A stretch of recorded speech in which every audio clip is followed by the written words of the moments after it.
આજે આજે તો હું જવાની. ક્યાં જવાની ખબર?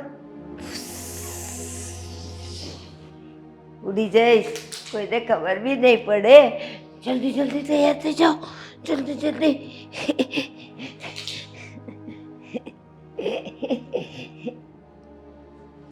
બીજું છે મારી પાસે.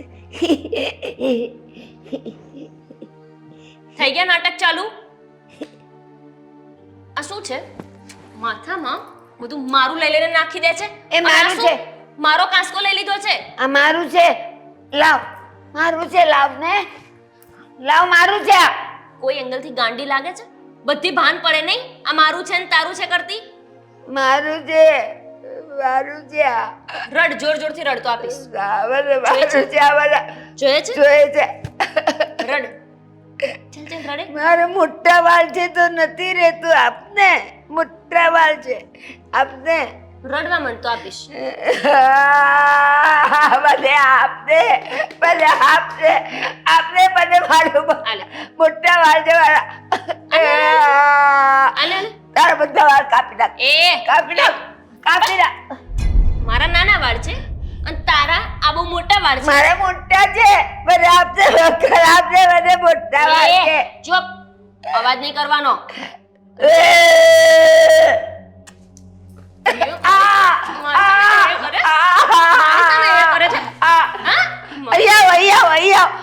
મારે છે, જો આવે છે, મારે છે. બચાવો મારી સાસુ. ચારા પાડે છે, મારે ચારા પાડે છે તું. અરે આપને, મને આપ. આયું બકલ, આયું બકલ આપ. ચૂપ, એકદમ ચૂપ. ના ના, મને બકલ આપ. વાળ ખાવું છે? વિકાઈ જશે. ખાવાનું છે? હમણાં આ વાળ ઓલીને ખાવું છે. તને ખાવાનું આપીશ. મારું બકલ આપને. મારું છે, ખાવાનું. કઈ અડવાનું નહીં ઘરમાં પૂછી આવીને, સમજાયું? આ મારું છે પણ. હે ભગવાન, આ ક્યાં મારા પનારે પડી છે? પેલું આપ મને કાંસકો આપી દે. ના ના, બધું નહીં આપું, બધું નહીં આપું. માર ખાવો છે? ના, નહીં આપે? મને ખાવું છે, ભૂખ લાગી છે, મને ખાવાનું આપ. જા અહીંયા આવ ને, જલ્દી અહીંયા આવ ને. બધા મારે છે, મને ખાવાનું જોઈએ છે. બિચારી મારી સાસુમાં. કોણ તને બચાવશે? આ તારા માટે થઈને તો છે ને તારા છોકરાને ગામ બહાર ઘર લેવું પડ્યું છે. તારા જેવા લોકો છે ને એ અમારા લોકોનું જીવન બરબાદ કરે છે. તું ખરાબ છે, તું ખરાબ છે. બાપરે, આ ગાંડી છે કે? તું ખરાબ છે. કોઈ કે તું ગાંડી છે? નાટક કરે છે ને? આ ઘરમાં કામ ના કરવા પડે હે ને એટલા માટે નાટક કરે છે ને? ના, તું કરે છે. તું ના, મને ખાવાનું આપ, ખાવાનું આપ મને. શાંતિ એકદમ. ખાવાનું ઘરમાં આપ ઘોંઘાટ પહેલા. ના જોઈએ. ખબર છે ને આ તારા દીકરાની નવી વહુ આવી છે? ખબર પડે છે એવી? હા, હું કહી દઈશ, હું એને કહી દઈશ. મને મારે છે, હું કહી દઈશ. કોણ સાંભળશે તારું? બધા સાંભળશે. તું નથી સાંભળતી. તારા મને મારે છે, મને મારે છે તું. આ મારી નાખી છે મારા પર હાથ ઉપાડ્યો ને. હાથ છોડ મારો, હાથ છોડ, હાથ છોડ મારો, છોડ ને. બંધ થા. મારા પર હાથ ઉપાડે છે. ઉપર જવું છે તારે? તારા ઘરવાળાની જેમ જતું રહેવું છે ઉપર? હા, એને તે માર્યો છે, મને ખબર છે. એને તે મારી નાખ્યો છે, મને બધી ખબર છે. મને સારું ખબર છે, ગાંડી છે. સાચી હોય તો મને ત્યારે પોલીસ હવાલે કરે. મને ખાવાનું આપે છે. કઈ અવાજ દઈ. નહીં કરવાનો. ખાવું હોય ને તો ચૂપ રહેવાનું. ઘરમાં શાંતિથી રહેવાનું. અવાજ કર્યો ને તો અહીંયાથી કૂવો છે ને એની અંદર જઈને નાખી આવીશ. સમજાયું? હું કહીશ નહીં તો તને ખબર કેવી રીતે પડશે મને ખાવું છે? બોલ, તને ખબર કેવી રીતે પડશે મને ખાવું છે? અચ્છા, ખાવું છે મને. તને એવી ખબર પડે છે કે ખાવું હોય તો ખાવાનું મંગાય? હા, તો એવી ખબર નથી પડતી. તું એમને આપે જ કોઈ દિવસ. મને ખાવાનું દે, કહું છું, જલ્દી દે. જા, નથી દેવું. આજ તો ખાવાનું શું, પીવાનુંય નથી દેવું. તારું તારું છે ને, મને ખાવાનું જોઈએ છે. તું આપને ખાવાનું, આપને મને. હું આવું છું, આવું છું હમણાં. મારું બક્કા, માથું ઓળીને જાઉં છું, માથું ઓળીને જાઉં છું, ખાવા જાઉં છું.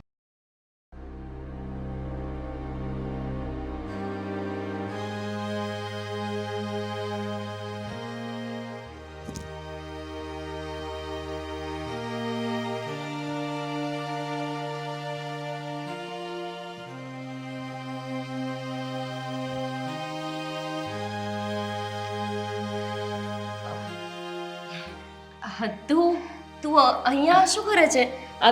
ચા નાસ્તો ના બનાવ્યો તે? બની ગયો છે ક્યારનો. હા હા ઠીક છે. એક મિનિટ ભાભી. શું થયું? કઈ વાંધો નહીં, મેં જોયું છે બધું. જોયું છે મતલબ? મતલબ આજે ચાલી રહ્યું હતું એ. પણ તમે ગભરાવ છો શું કામ? શું ચાલી રહ્યું હતું એટલે હું કઈ સમજી નહીં. આપણા સાસુમાં અને તમે.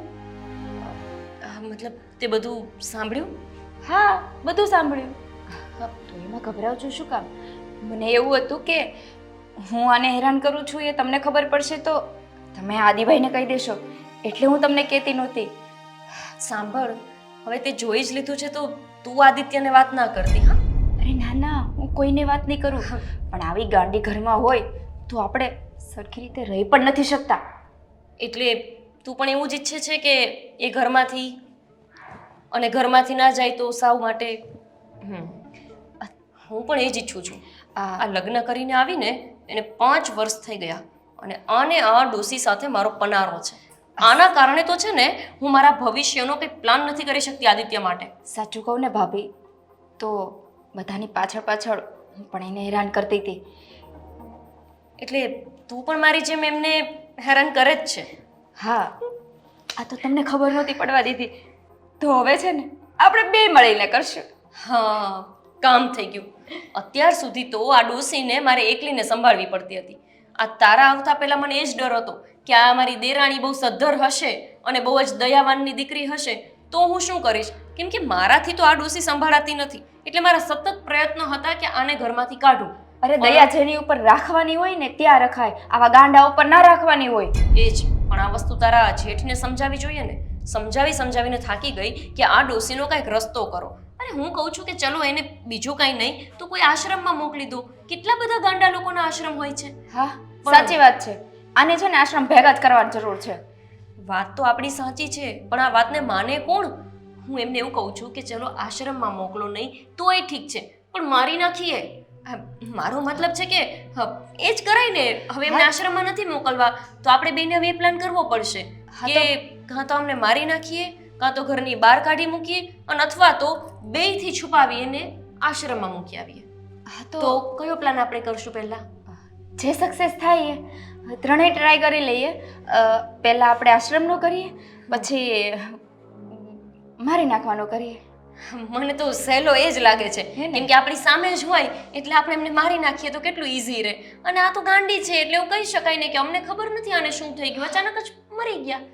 એવું કરી શકાય કે આ સીડી ઉપરથી છેક ઉપર જઈને આમ બાર ધક્કો મારી દેવાય, પછી એવું કહી દેવાય આદિત્યને કે તો ઉપરથી નીચે પડી ગયા, અમે શું કર્યું, અમને ખબર ન પડી કે ક્યારે ઉપર જતા રહ્યા અને ક્યારે નીચે પડી ગયા. મગજ તો તમારો જ ચાલે હો ભાભી. છે તો ઘણોય મગજ, પણ આનો ઉપયોગ નથી થઈ શકતો ને એનું કારણ છે તારા જેઠ. મગજના કેવા તૈડ છે તને ખબર છે ને? પણ હવે હું છું ને તમારો સાથ આપવા. તમારે ગમે એ કયો, આપણે બે થઈને કરી નાખશું. હા, પણ હું તને શું કહું છું, આ થોડું મોઢું બંધ રાખજે. હું ઘરમાં ક્યાંય તું વાત કરે ને તો જરાક વિચારજે, કેમ કે આ તારા ભાઈ છે ને ગમે ત્યારે ગમે ત્યાંથી આંટા મારતા હોય. અત્યારે ઓફિસ ગયા છે એટલે વાંધો નહીં, પણ એ હોય ત્યારે ન બોલવું. હા, નહીં બોલું. હું શું કહું છું તને કે આ મારે તો આજે કરવા હતા ને એટલા મેં હેરાન કરી જ લીધા છે, પણ તારે જે હેરાન કરવા તું કરી લેજે. ખાવાનું ન આપતી અને દયા ભાવના તારી બંધ રાખજે ઘરમાં. અરે તમે શું વાત કરો છો? હું એના પર દયા રાખું? તમે તો પાણીની ગ્લાસ આપો છો, હું નહીં આપું. મારે આપવો પડે છે, મારી ઈચ્છા નથી આ બધું કરવાની, પણ આ બધું દબાવમાં કરવું પડે છે. અને તને નહીં ખબર હોય, આ ડોસી માટે થઈને તો છે ને તારા ભાઈએ એક વખત મને ઘરની બહાર કાઢી મૂકી હતી. ત્યારથી મને આ ડોસી ઉપર એટલી દાજ છે ને, મન તો કરે છે કે અત્યારે જેને એનું ગળું દબાવી નાખું. પણ હવે જાઉં ક્યાં? ત્યાં જાઉં તો મારા મમ્મી પપ્પા ધક્કો મારીને અહીંયા મોકલે, અહીંયા આવું તો આ ડોસીને જોઈને કંટાળું. મારા તો ભાગ ફૂટ્યા હતા કે મેં આની સાથે લગ્ન કર્યા. પણ હવે શું કામ ટેન્શન લ્યો છો? હું છું ને તમારી સાથે હવે. હા, પણ તું બોલે છે તો બહુ બધું, કામ કેટલું કરે છે જોવું પછી ખબર પડે. પણ એ તો અત્યાર સુધી તો બધાથી છુપાવીને કર્યું ને, હવે આપણે બે મળીને કરશું. તમે જોજો ને તમારે. સારું, ચલો રસોડામાં જઈએ.